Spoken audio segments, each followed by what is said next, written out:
शहजाद, ये बताइएगा,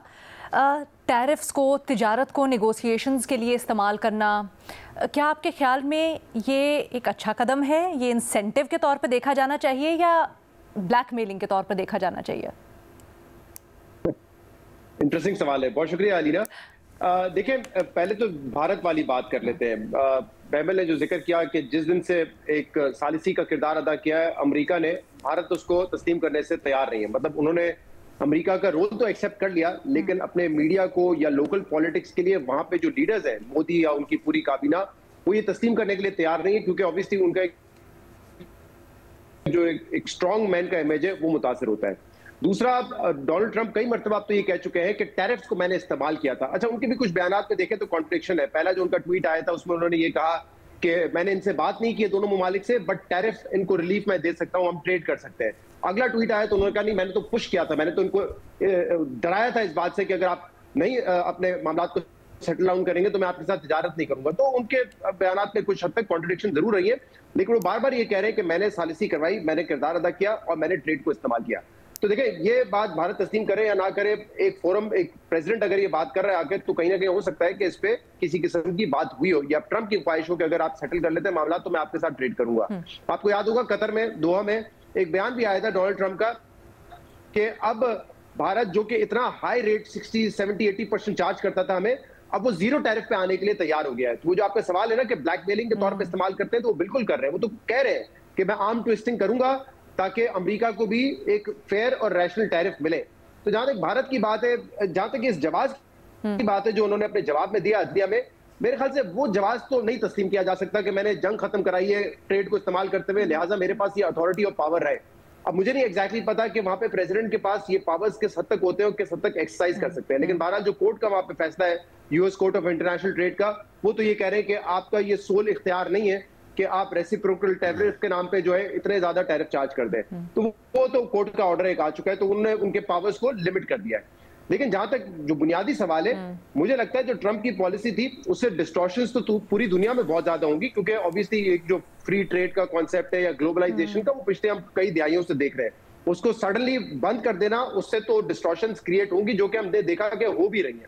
दूसरा, जो डोनाल्ड ट्रंप का अपना एक इकोनॉमिक प्लान है यूएस के लिए, मुझे उसमें भी बड़ी कॉन्ट्रडिक्शंस नजर आती हैं, क्योंकि वो ये कहते हैं कि देखें, हम जब टैरिफ बढ़ा देंगे तो इसका मतलब हमारा अमेरिका का जो इंपोर्ट है वो कम हो जाएगा, लेकिन हम रेवेन्यू बढ़ा देंगे। अब ये कैसे होगा? अगर इंपोर्ट कम हो जाएगा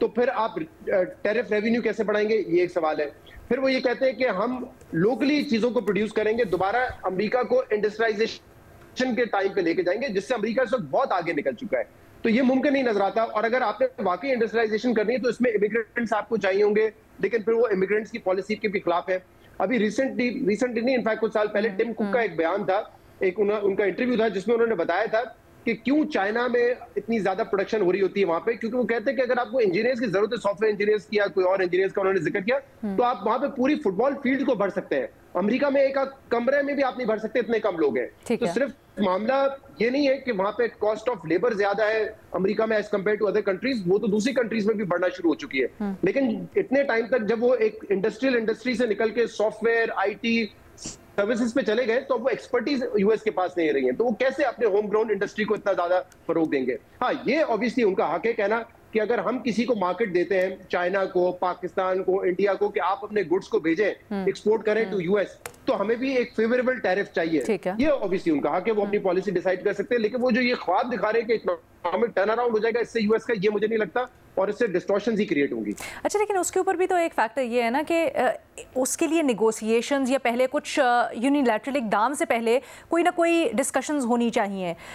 इस तरह से कर देना, would you term it again blackmailing, या फिर इस तरह की क्लाउट के साथ जब आते हैं तो वो कॉन्फ्लिक्ट रेजोल्यूशन या फिर बहुत सी चीज़ों में कह सकते हैं उसको कि उनके पास पावर है और इंसेंटिवाइज भी कर सकते हैं चीज़ों को? मेरे ख्याल से ब्लैकमेलिंग या आर्म ट्विस्टिंग का लफ्ज दुरुस्त हो सकता है, क्योंकि जैसे मैंने कहा, वो बता रहे हैं कि अगर हमने ये पॉलिसी अडॉप्ट की कि हम हायर टैरिफ लगाएंगे तो अमेरिका को बड़ा फायदा होगा। मुझे नहीं लगता ये होगा, और मुझे इसीलिए लगता है कि उनका मकसद भी ये नहीं है। उनका मकसद ये दूसरों पे हायर टैरिफ लगाओ ताकि दूसरे जो है वो भी अपने टैरिफ्स अमेरिका के लिए कम कर दें, ये उनकी स्ट्रेटेजी नजर आती है। आपने देखा कई कंट्रीज है, वियतनाम ने कहा कि हम जीरो टैरिफ ऑफर कर देंगे कई आइटम्स पे, इंडिया ने कहा हम कुछ आइटम्स पे आपको जीरो टैरिफ कर देंगे। तो मेरे ख्याल से उनकी स्ट्रेटेजी यही है कि इतना ज्यादा टैरिफ लगा दो दूसरे कंट्रीज के एक्सपोर्ट्स पे जो इंपोर्ट होती है टुवर्ड्स यूएस के, उसे भी उसको रेसिप्रोकेट करें और फिर अपने टैरिफ भी कम करें। बिल्कुल सही। मतलब ये दोनों तरीके से हो सकता है ना, दुनिया इसको कैसे रिसीव कर रही है। क्या वो बजिन कर जाएंगे और गिवन कर जाएंगे वो एंड में अमेरिका के कद और काट के सामने, या फिर वो इसको देखेंगे कि अमेरिका हॉस्टाइल हो रहा है तो हम भी आगे से हॉस्टाइल रिस्पॉन्स ही दें? देखिए, मुझे तो बड़ा प्रॉब्लमेटिक ये बयान लग रहा है, क्योंकि इसमें एकदम वो एक मरतबा फिर न्यूक्लियर ऑप्शन को ले आए पाकिस्तान और इंडिया के दरमियान, और यहाँ तक बात कर दी कि लाखों लोग क्योंकि ये बयान मुसलसल रिपीट हो रहा है ये, और ये बिल्कुल टैरिफ का एक अलग मामला है, लेकिन उसको इसके साथ जोड़ना कि मैंने पाक भारत जंग इस वजह से रुकवा दी कि मैं दोनों के साथ तिजारत करना चाहता हूँ, जिस पे एक फरीक तो बिल्कुल ही बज़ाहिर तो इंडिया इस ऑप्शन पर नहीं गौर कर रहा,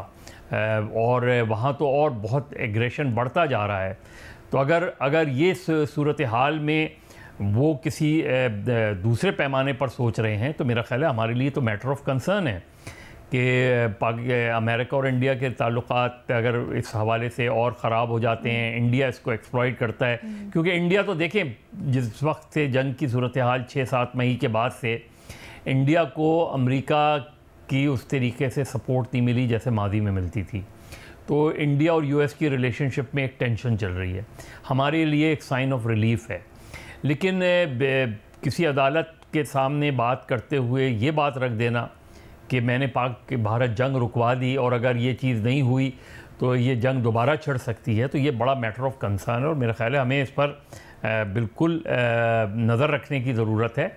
अब ये ब्लैकमेलिंग है या प्रेशर टैक्टिक्स है, ये प्रीमेच्योर है कहना, लेकिन इसका कॉन्टेक्स्ट बिल्कुल वो लग रहा है, और जिस तरह में इंडिया में जिस तरह का रिएक्शन आ रहा है इसके ऊपर, वो और जूइश लॉबी तो इसको बहुत एक्सप्लॉइट करेगी इस चीज़ को, और मुझे लगता नहीं है कि क्योंकि एक अनप्रेडिक्टेबल शख्स हैं, आप देखें अपनी अदालत लगा के बैठ जाते हैं, चाहे वो यूक्रेन का सदर हो, साउथ अफ्रीका का वो हो, उसके सामने एक भरी अदालत जो कि unlike president of United state माजी में हमने देखा है। तो डोनाल्ड ट्रंप से कुछ भी एक्सपेक्ट किया जा सकता है, कोई भी चीज़ एक्सपेक्ट की जा सकती है उसके अंदर, तो इसलिए मेरा ख्याल है हमें बहुत ज़्यादा चौकन्ना रहने की ज़रूरत है। सर, जनरली दुनिया में और भी तो महाज हैं, जैसे अभी आपने एग्जांपल दी इसराइल फ़लस्तीन का महाज है, फिर उधर यूक्रेन रशिया के दरमियान में भी वो इंटरवीन करने की कोशिश कर रहे हैं, उसके तनाजुर में भी अगर देखें तो वहाँ पर आपको किस तरह से लगता है ये अफेक्ट करेगा? देखिए, इस वक्त तो क्योंकि जनरली स्टेटमेंट देना तो और बात है, अदालत में तो अदालत के तो बिल्कुल एक दूसरा कॉन्टेक्स्ट आ जाता है ना उसमें, इसलिए मुझे लग रहा है कि फ़र्ज़ करें इंडिया रिजेक्ट कर देता है, इंडिया के ताल्लुकात, और क्योंकि ज़ाहिर है नरेंद्र मोदी बहुत ज़्यादा अंडर प्रेशर है इस वक्त, और वो ज़्यादा और एग्रेसिव होके बोल रहे हैं उसमें, तो वो तो इस बयान को इस लिहाज से एक्सप्लॉइट करेगा इंडिया के, हमने तो कोई इस तरह का वो नहीं किया, तो वो जिस तरह वो एक पोजीशन ले रहे हैं, इसलिए मेरा ख्याल है हमें थोड़ा सा इस पर चौकन्ना रहने की ज़रूरत है, क्योंकि अनप्रेडिक्टेबल शख्स से आप कुछ भी एक्सपेक्ट कर सकते हैं। ठीक है।